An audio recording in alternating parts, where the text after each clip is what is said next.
As people were quickly preparing for World War I, a man by the name of Pierre de Coubertin was searching for a way to bring people together. He created the modern Olympic Games we watch today, inspired by the ancient Olympic Games, believing he could bring people together through their shared love of sports.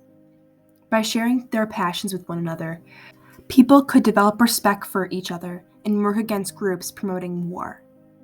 Even spectators would be a part of this effect and learn to see the humanity of everyone present, no matter where they were from. Overall, Pierre de Coubertin promoted a message of unity among people worldwide and believed in sharing the Olympic spirit with everyone present at the Games. However, I believe the Olympics no longer spread this message of unity, as winning has become the main priority. This mindset leads to coaches endangering athletes just to win a medal.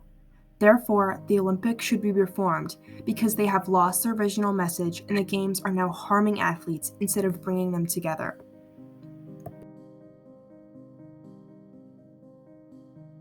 Larry Nassar was the USA gymnastics team doctor for 18 years. He used his job to exploit and sexually abuse hundreds of women and children. Aly Raisman, a former USA Olympic gymnast, testified against Nassar. Throughout her testimony, she noted how the adults pointed to Nassar's orthopedic expertise as a reason they could not fire him. His abusive behavior was first reported in the 90s.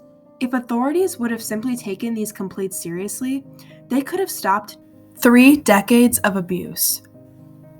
Your abuse started 30 years ago, but that's just the first reported incident we know of.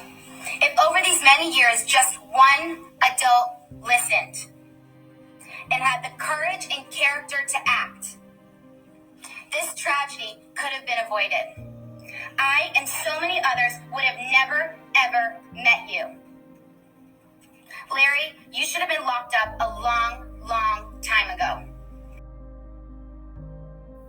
There are 2 laws in place, the 1978 Amateur Sports Act and the 1998 Ted Stevens Act, which order the U.S. Olympic Committee to ethically support athletes' medical and sports safety.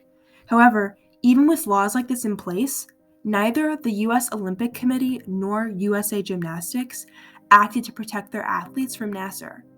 The Olympic Committee protects predators and gives them a safe space to abuse young athletes. This abuse is not only happening in gymnastics either. In 2010, a young girl named Yasmin Brown was abused by her Taekwondo coach. Just like Larry Nassar, neither USA Taekwondo nor the US Olympic Committee attempted to remove the coach, so the abuse continued and more athletes suffered. Once again, the Olympic Committee is so focused on winning that they will allow their athletes to be sexually abused, creating a safe space for predators.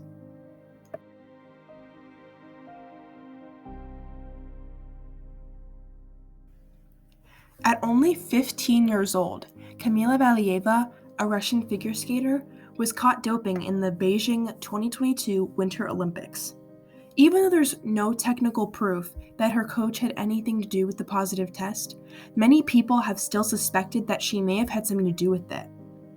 Adam Rippon, an American figure skater and bronze medal winner, said, and I quote, "I doubt very much she knowingly doped. She's a minor. The adults completely failed her." Valieva's coach, Atiri Tutberidze, is known for her questionable practices regarding diet restrictions and overtraining.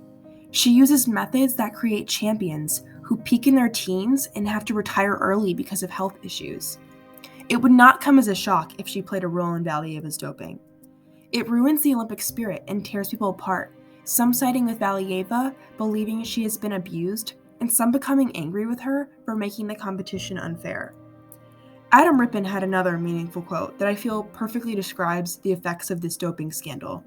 He says, "The saddest part is that as a sport and people who are fans of the Olympics, we want to celebrate that. That's amazing. The way that Kamila Valieva was able to skate in that team competition is amazing. Every program she did, I was one of the first people to stand up because I was in awe of what I was seeing. And they ruined that. They ruined that for her, and they ruined it for all of us who were really so excited that there was this incredible talent." To make matters worse, people will now judge the other Russian skaters Truskova and Sherbakova more critically. Even though they have negative tests, they still come from the same camp, being Tutberidze skaters, which is not fair. All of this drama takes away from what the Olympics should be about, and it puts a cloud over the 2022 Winter Olympics. People will do anything to win a medal in today's Olympics, whether it affects others negatively or not.